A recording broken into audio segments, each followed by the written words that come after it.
Hello বন্ধুরা, আমরা চলে এসেছি নতুন একটি ভিডিও নিয়ে। এই ভিডিওর মাধ্যমে আপনাদেরকে জানানো হবে ইলেকট্রিক্যাল স্ল্যাব পাইপিং কিভাবে করা হয় এবং লাইটের বাটি যেগুলো কিভাবে ফিটিং করা হয়, ফ্যান হুক কিভাবে ফিটিং করব, সমস্ত কাজটা এই ভিডিওর মধ্যে বলার চেষ্টা করব। যদি আপনাদের আমাদের ভিডিওগুলো ভালো লেগে থাকে অবশ্যই লাইক, শেয়ার, কমেন্ট করবেন। আমাদের চ্যানেল মন্ডলটাকে সাবস্ক্রাইব করেন, আমাদের চ্যানেলের সাথে থাকেন। তাহলে আমরা কাজগুলো দেখতে থাকি, কিভাবে আমাদের কাজগুলো করছি আমরা, আপনারা দেখতে থাকেন। এই যে আমরা সুন্দর করে পাইপটাকে বসিয়ে নিয়েছি, বসিয়ে দিতে হবে।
अगर आप लोगों को हमारा वीडियो को अच्छा लगा है, बिल्कुल लाइक शेयर कमेंट करने के लिए भूलने के नहीं है। हमारा चैनल के साथ रहिए और एक छोटा सा प्यारा सा कमेंट कीजिए।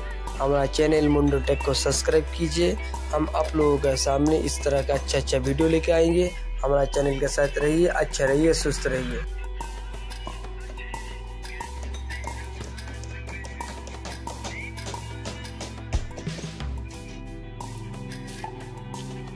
যদি আপনাদের এই ধরনের ভিডিওগুলো ভালো লেগে থাকে অবশ্যই লাইক শেয়ার কমেন্ট করার জন্য ভুলবেন না। আমাদের চ্যানেল মুন্ডো টেক সাবস্ক্রাইব করেন, আমাদের চ্যানেলের সাথে থাকেন। আমরা আপনাদের জন্য এই ধরনের নতুন ভিডিও নিয়ে আসবো। ভালো থাকেন, সুস্থ থাকেন। দেখা হবে আর একটা ভিডিও নিয়ে। কিভাবে বসায় দেখতে থাকেন।